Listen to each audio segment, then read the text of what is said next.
Hi friends, welcome to Sharon vlog. இன்றைக்கி நம்ம ஷேரன் விலாகில் பீட்ரூட்டோட பொட்டுக்கடலை சேர்த்து சட்டுன்னு செய்யக்கூடிய ஒரு 5-10 நிமிஷத்தில் செய்யக்கூடிய சூப்பரான டேஸ்டான ரொம்ப ஹெல்த்தியான ஈவினிங் ஸ்நாக்ஸ் ரெசிபி தாங்க இன்றைக்கி நம்ம பார்க்க போகிறோம். பீட்ரூட்டே பிடிக்காத குழந்தைங்க கூட நீங்கள் இந்த மாதிரி செஞ்சு கொடுத்தா விரும்பி சாப்பிடுவாங்க. கண்டிப்பாக ட்ரை பண்ணி பாருங்கள். வீடியோக்குள்ளே போகிறதுக்கு முன்னாடி நீங்கள் இப்போ தான் நம்முடைய சேனலை ஃபஸ்ட் டைம் பார்க்குறீங்கன்னா சப்ஸ்கிரைப் பண்ணுங்கள், பக்கத்தில் இருக்க பெல் சிம்மில் கிளிக் பண்ணுங்கள். இப்போ வாங்க எப்படி செய்கிறதுன்னு பார்க்கலாம். ஃபஸ்ட் இந்த ரெசிபி பண்ணுறதுக்கு ஒரு ட்ரையான மிக்ஸி ஜார் எடுத்துக்கோங்க. அதில் ஒரு 1/4 கப்பு பொட்டுக்கடலை சேர்த்துக்கோங்க. கூடவே இது கூட காரத்துக்காக ஒரு 2 காஞ்ச மிளகாய் சேர்த்துக்கோங்க.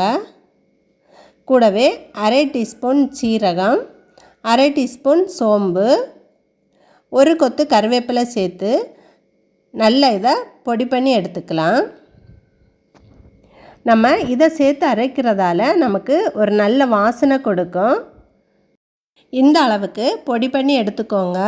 இப்போ இதை ஒரு மிக்சிங் பவுலுக்கு மாற்றிக்கலாம்.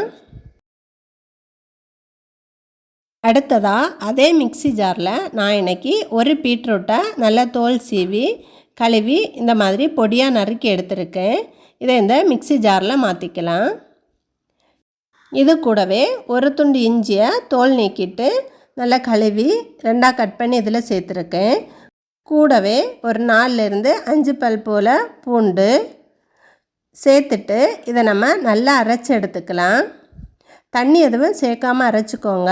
நமக்கு பீட்ரூட்டில் இருக்கிற தண்ணியே போதுமானதாக இருக்கும். எக்ஸ்ட்ரா தண்ணி எதுவும் சேர்க்காதீங்க. இந்த அளவுக்கு நைஸாக அரைச்சி எடுத்துக்கோங்க.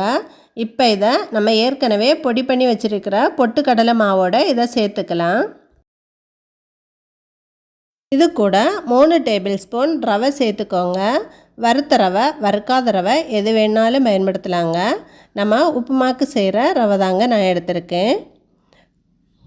கூடவே 1/2 டீஸ்பூன் உப்பு சேர்த்துக்கலாம். இது எல்லாத்தையும் நல்லா கலந்து விட்டுக்கலாம். எல்லாத்தையும் கலந்து விட்டுட்டு நாம் வடை தட்டுற பதத்துக்கு இருக்கான்னு பார்த்துக்கோங்க. தேவைப்பட்டுச்சுன்னா இன்னொரு ஸ்பூன் ரவை சேர்த்து பிசைஞ்சிக்கலாம்.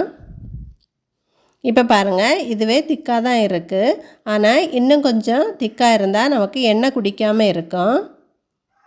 இன்னொரு டேபிள் ஸ்பூன் ரவை சேர்த்து நான் பிசைஞ்சிக்கிறேன். இந்த மாதிரி மாவை உருட்டி பார்க்கும்போது நமக்கு மாவோட பதம் தெரியும். கொஞ்சம் திக்காக இருக்கணும். நான் இன்னொரு ஸ்பூன் ரவை சேர்த்து பிசைஞ்சிக்கிறேன். ரொம்ப சிம்பிளாக ரொம்ப ஈஸியாக செஞ்சிடலாங்க. பீட்ரூட், பொட்டுக்கடலை, ரவை இதெல்லாம் இருந்தாலே போதும். ஒரு 10 நிமிஷத்தில் நல்ல சூப்பரான ரொம்ப ஹெல்த்தியான ஈவினிங் ஸ்நாக்ஸ் நமக்கு ரெடி ஆகிடுங்க. இது கூட கொஞ்சமாக பொடியாக நறுக்கின கொத்தமல்லியிலே சேர்த்து இதை நம்ம கலந்து விட்டுக்கலாம். அவ்வளோதாங்க, நமக்கு ஸ்நாக்ஸ் செய்ய மாவு ரெடி ஆகிடுச்சு. இப்போ இந்த மாவிலேருந்து கொஞ்சமாக எடுத்து கையில் வச்சு நல்லா உருட்டிட்டு உள்ளங்கையில் வச்சு இந்த மாதிரி அழுத்தி விடுங்க. நாம் மசால் வடையெல்லாம் செய்வோம் இல்லை, அந்த மாதிரி தான். நாம் எடுத்துருக்கிற அளவுக்கு கிட்டத்தட்ட நமக்கு ஒரு 10 வடை வந்துடுச்சுங்க. இப்போ எல்லா மாவையும் இந்த மாதிரி நம்ம தட்டி எடுத்துக்கலாம். அடுத்ததாக ஸ்டவ்வில் ஒரு கடாய் வச்சு அதில் பொரிக்க தேவையான அளவு எண்ணெய் ஊற்றிட்டு எண்ணெய் நல்லா சூடானதும் மீடியம் ஃப்ளேமில் வச்சுக்கோங்க. மீடியம் ஃப்ளேமில் வச்சுட்டு நாம் தட்டி வச்சுருக்கிற வடையை இதில் சேர்த்துக்கலாம்.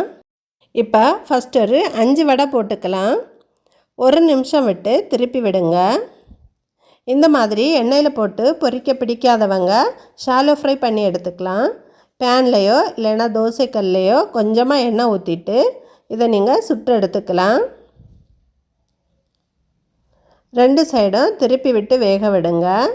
மீடியம் ஃப்ளேம்லேயே விட்டு வேக விடுங்க. இது நமக்கு வேகிறது தெரியாது. ஒரு 3 நிமிஷம் வெந்தாலே போதுங்க. இல்லைன்னா எண்ணெயோட சலசலப்பு அடங்கினதும் இதை நீங்கள் வெளியில் எடுத்துக்கலாம். இப்போ பாருங்கள், எண்ணெயில் உள்ள சலசலப்பு நமக்கு ஓரளவு அடங்கிடுச்சு. இப்போ இதை நம்ம வெளியில் எடுத்துடலாம். அவ்வளோதாங்க, ரொம்ப ஈஸியான டேஸ்டியான பீட்ரூட் வடை ரெடி ஆகிடுச்சுங்க. அடுத்த பேட்சும் நம்ம போட்டுக்கலாம். மீடியம் ஃப்ளேம்லேயே வச்சுட்டு வேக விடுங்க. அப்போ தான் உள்ள வரைக்கும் நமக்கு நல்லா வேகும். நாம் சேர்த்துருக்க ரவை, பொட்டுக்கடலை, பீட்ரூட்டு இதெல்லாமே நல்லா வேகணுங்க. அதனால தான் மீடியம் ஃப்ளேமில் வச்சு பொரிச்சுக்கோங்க. அதே மாதிரி 1 நிமிஷம் விட்டு திருப்பி விடுங்க. இப்போ நமக்கு சூப்பரான ரொம்ப ரொம்ப டேஸ்டியான ஹெல்த்தியான பீட்ரூட் வடை ரெடி ஆகிடுச்சுங்க. இது மேலே நல்ல கிறிஸ்பியாக உள்ள நல்ல சாஃப்டாக ரொம்பவே டேஸ்ட்டாக இருக்குங்க. கண்டிப்பாக நீங்கள் ட்ரை பண்ணி பாருங்கள். இந்த வீடியோ உங்களுக்கு பிடிச்சிருந்துச்சுன்னா இந்த வீடியோக்கு ஒரு லைக் கொடுங்க. உங்கள் ஃப்ரெண்ட்ஸுக்கு ஷேர் பண்ணுங்கள். செஞ்சு பார்த்துட்டு எப்படி இருந்துச்சுன்னு கமெண்ட் பண்ண மறக்காதீங்க. தேங்க்யூ.